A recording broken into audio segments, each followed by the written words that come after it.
O segundo dia de trégua entre Israel e o Hamas foi marcado por novas negociações após um atraso de cerca de 7 horas na libertação de reféns. Os extremistas acusavam Israel de impedir a entrada de ajuda humanitária no norte de Gaza e de descumprir o prazo, descumprir o acordo, o que foi negado pelos israelenses. Já era à noite no Oriente Médio quando o Hamas concordou em soltar mais 17 sequestrados. Foram 13 israelenses e 4 estrangeiros em troca de 39 palestinos. O sol se pôs no segundo dia de trégua, tingindo de laranja o horizonte de uma faixa de Gaza ainda esfumaçada. Anoiteceu e nada da esperada libertação de reféns e prisioneiros. 13 israelenses e 39 palestinos estavam na lista deste sábado. O Hamas acusou o governo de Benjamin Netanyahu de violar os termos do acordo ao bloquear 2/3 dos caminhões de ajuda humanitária ao norte de Gaza e usar drones no sul do território, além de manipular a lista dos prisioneiros que seriam soltos, disse o porta-voz do grupo em uma coletiva de imprensa dada em inglês no Líbano. Israel nega ter quebrado o acordo e ameaçou retomar os bombardeios se os reféns não fossem libertados até a meia-noite pelo horário local. A tensão crescia até que, por volta das 9 da noite, o Catar, em parceria com o Egito, anunciou que os obstáculos haviam sido superados. Pelas redes sociais, o porta-voz do governo catarí disse que, além dos 13 israelenses, 7 estrangeiros também seriam libertados pelo Hamas. 1h30 depois, a informação foi atualizada. Um total de 17 reféns, 4 deles estrangeiros, já estavam deixando Gaza pela passagem de Rafah. Majed al-Ansari também detalhou que o grupo de palestinos com direito a deixar a prisão era formado por 33 crianças e 6 mulheres. Depois de horas de negociação, finalmente a Cruz Vermelha Internacional, neutra nesse conflito, atravessou a fronteira de Gaza com o Egito, levando os reféns libertados, o que possibilitou que os palestinos também fossem soltos. Mais cedo, houve tumulto nos arredores da prisão na Cisjordânia, ocupada pelo exército israelense, onde uma multidão aguardava a libertação de prisioneiros. Pelo menos 2 homens ficaram feridos.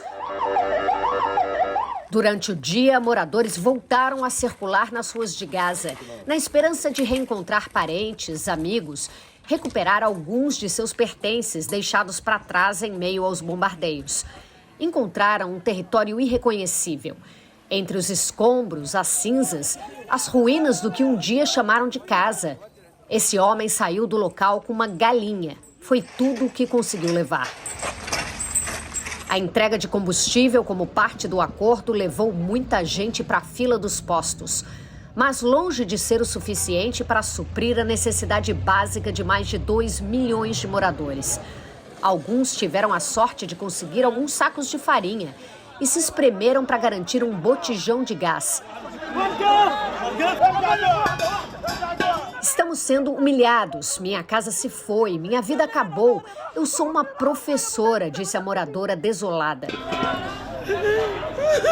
Essa trégua poderia ser estendida para melhorar um pouco as nossas condições, contou Fayed, outro morador de Gaza. Na tarde desse sábado, circulou um sopro de esperança de que isso acontecesse. O Catar e o Egito, que têm intermediado as negociações, aventaram que um cessar-fogo poderia ser esticado além do prazo de segunda-feira para que mais reféns e prisioneiros fossem libertados. A trégua, seja ela de 4 dias ou mais, é apenas uma pausa nos 50 dias de uma guerra que ainda vai custar a vida de muita gente.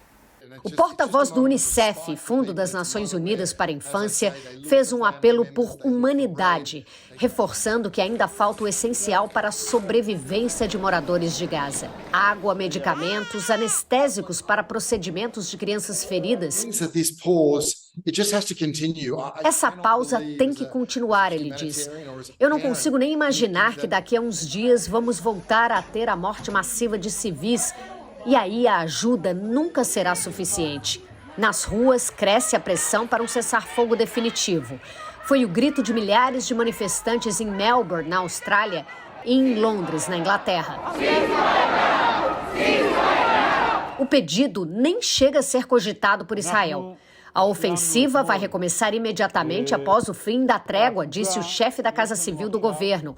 Eles continuam determinados a dizimar o Hamas e libertar todos os mais de 240 reféns ainda mantidos pelo grupo.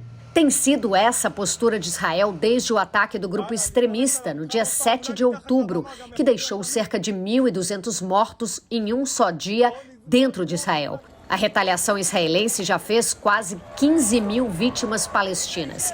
Entre elas, mais de 6 mil crianças. Mas, apesar de tanto sangue derramado e de tanta ansiedade, os dois lados continuam sonhando com cenas como essa.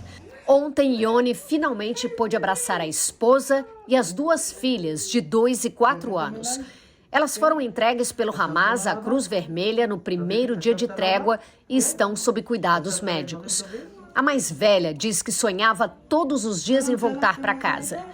Na Cisjordânia, a Seel Munir Al-Titi reencontrou os sobrinhos. Ela estava entre os cerca de 7 mil palestinos detidos pelo governo de Israel, parte deles sem acusação formal, ou presos por delitos como atirar pedras em soldados israelenses.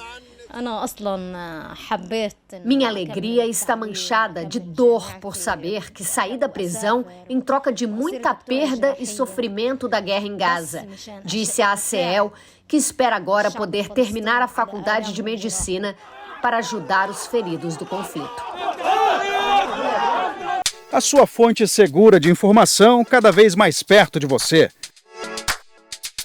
Baixe agora o aplicativo do SBT News. Selecione o que é mais importante e receba notícias personalizadas. Tudo o que acontece no Brasil e no mundo, 24 horas por dia. A informação em tempo real, na palma da sua mão.